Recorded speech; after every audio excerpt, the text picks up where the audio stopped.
Exercise 16 के question number 6 को solve करते हैं। इसकी स्टेटमेंट कुछ यूँ है, right circular cylinder of radius 3 metre. हमारे पास एक राइट सर्कुलर सिलेंडर है, इसका रेडियस 3 मीटर है and height 7 metre is forced, and height उसकी कितनी है हमारे पास 7 metre, and is forced into a hexagonal prism of side 1 metre. और एक हेक्सागोनल प्रिज्म में इसको कन्वर्ट कर गया है जिसकी एक साइड की लेंथ जो है 1 मीटर है। Find the height of the prism. तो प्रिज्म की हमने हाइट मालूम करनी, ये H1 है तो इसको हम H2 कह दें, H2 हमने मालूम करनी। ये देखिए कि हमारे पास एक सिलेंडर था और इसका जो रेडियस था वो 3 मीटर था और हाइट जो है वो 7 मीटर था। इसको हेक्सागोनल प्रिज्म की शेप दे दी गई, इसी को फोर्ज किया गया। फोर्ज इसी को गर्म करने के बाद शेप तब्दील की गई। फोर्जिंग आप अमल को जानते हैं। और ये देखिए इस तरह से इसको फोर्ज करके तो हमने इसकी हाइट जो है वो फाइंड करनी, यहाँ से यहाँ तक। इसकी एक साइड की जो लंबाई है वो हमारे पास 1 मीटर दी गई है। अब इसका वॉल्यूम और प्रिज्म का वॉल्यूम, सिलेंडर और प्रिज्म का वॉल्यूम आपस में बराबर है, तो इसका मतलब है volume of cylinder is equal to volume of hexagonal prism, equal है। इसके वॉल्यूम का फार्मूला होगा जब हमारे पास रेडियस दिया गया हो पाई आर स्क्वायर एच, और वॉल्यूम ऑफ हेक्सागोनल क्या होता है n a square over 4 cot 180 over n ज़रब हाइट। ये असल में एरिया का फार्मूला है हेक्सागोन का, और ये उसके साथ हाइट मल्टीप्लाई करेंगे तो ये वॉल्यूम बन जाएगा। यहाँ पर इसकी वैल्यूज़ को दर्ज करते हैं। पाई आर हमारे पास है 3, हाइट हमारे पास है 7, एन नंबर ऑफ साइड्स को कहते हैं। हेक्सागोनल में नंबर ऑफ साइड्स होती हैं 6, यहाँ पर आप 6 दर्ज करेंगे। मैं लिख देता हूँ n is equal to 6 hexagonal होने की वजह से, और एक साइड की लंबाई जो है वो 1 मीटर में बताई गई, वो आप 1 का स्क्वायर लिखते हैं। ओवर 4 कॉट 180 बटा n की जगह पर 6, क्योंकि ये नंबर ऑफ साइड्स है, और हाइट हमने इसकी मालूम करनी। इसको आप शॉर्ट करेंगे, शॉर्ट करने के बाद हमारे पास इसकी वैल्यू बनती है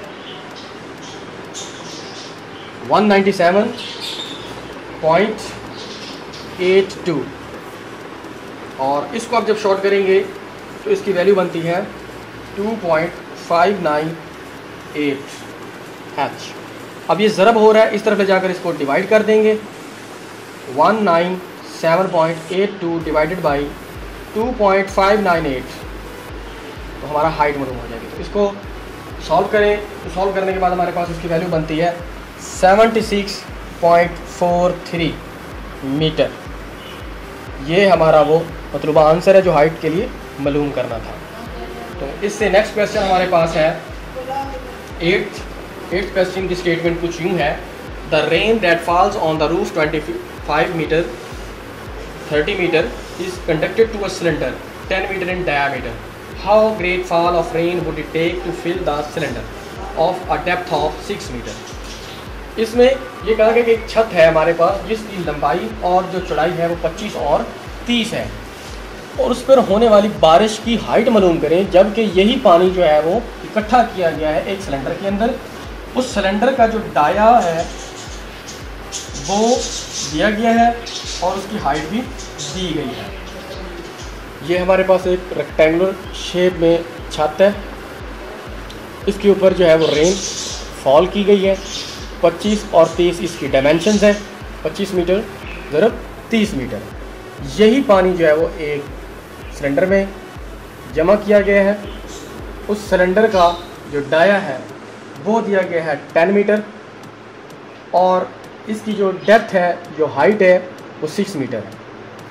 यहाँ से लेकर यहाँ तक का जो फासला है वो 6 मीटर। जितनी बारिश छत पर हुई उतना ही पानी सिलेंडर में इकट्ठा हुआ।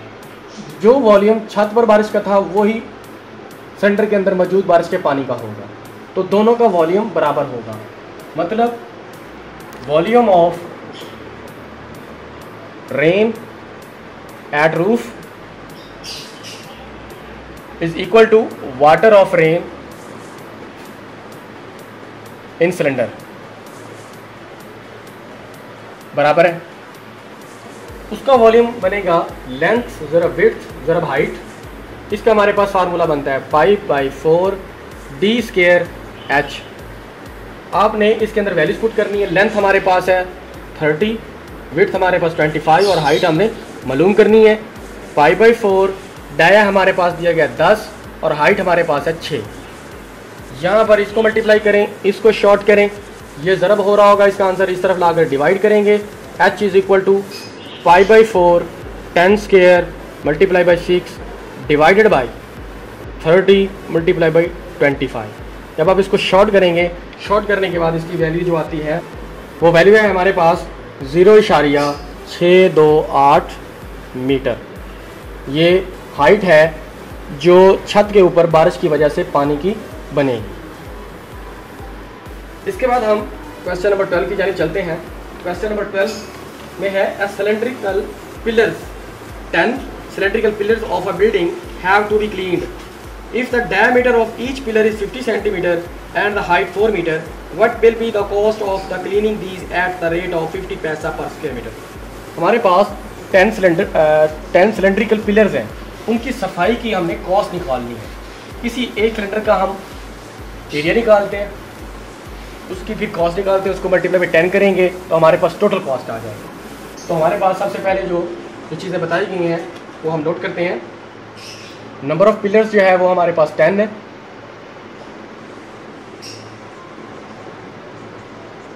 वो है हमारे पास 10, जबकि if the diameter of the each pillar is 50 centimetre, diameter हमारे पास 50 सेंटीमीटर है एक पिलर का डायमीटर, और हाइट उसकी दी गई है 4 metre, height is equal to 4 metre, और rate of cleanness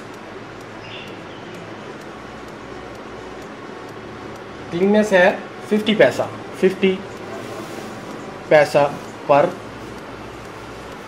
square metre. Dia और हाइट दिया गया है, इससे हम कोई सरफेस एरिया मालूम कर लेते हैं। सरफेस एरिया का हमारे पास फार्मूला है 2πr/h। 2πr/h। डाई से हम रेडियस मालूम कर सकते हैं। 50 को हम डिवाइडेड बाई 2 करेंगे तो हमारे पास रेडियस आ जाएगा 25। इसकी आपने वैल्यू पुट करनी है। अच्छा, एक बात ये है, ये सेंटीमीटर में दिया गया है, हाइट इसकी मीटर में दी गई है। इसको अब हम सेंटीमीटर में कन्वर्ट करेंगे या मीटर में कन्वर्ट करेंगे। तो इसको मीटर में कन्वर्ट करने के लिए करते हैं, इसको हम 100 पर डिवाइड कर देते हैं। जब 100 पर डिवाइड करेंगे तो ये बन जाएगा 0.25 मीटर। तो यहाँ पर हम इसकी वैल्यू पुट करेंगे 0.25 सेंटीमीटर, और हाइट हमारे पास है 4, वो आप पुट कर देंगे। इसको शॉर्ट करेंगे कैलकुलेटर पर हल करने के बाद इसकी जो वैल्यू आती है हमारे पास वो आती है 6.28 मीटर स्क्वायर। ये हमारे पास आ गया है एरिया किसी एक पिलर का। अब इसकी कॉस्ट निकालते हैं। Cost of one pillar cleanness वो बनती है हमारे पास 6.28 मल्टीप्लाई बाई 50 पैसा। अब पैसे को रुपीज़ में कन्वर्ट करने के लिए इसको हम डिवाइड करेंगे 100 पर। जब हम इसको 100 पर डिवाइड करने के बाद इसकी वैल्यू निकालते हैं तो हमारे पास इसकी वैल्यू बनती है 3.14। तो ये है हमारे किसी एक पिलर की क्लीनेस की प्राइस, जबकि हमारे पास है टोटल 10 पिलर्स। तो 10 से इसको मल्टीप्लाई करेंगे, कॉस्ट ऑफ 10 पिलर्स वो हो जाएगी 3.14 multiply by 10 is equal to 31.4 rupees. Dear students, इसके साथ ही हमारी एक्सरसाइज ख़त्म होती है। नेक्स्ट लेक्चर तक के लिए इजाज़त दीजिए। अल्लाह हाफिज़, फ़ी अमानिल्लाह।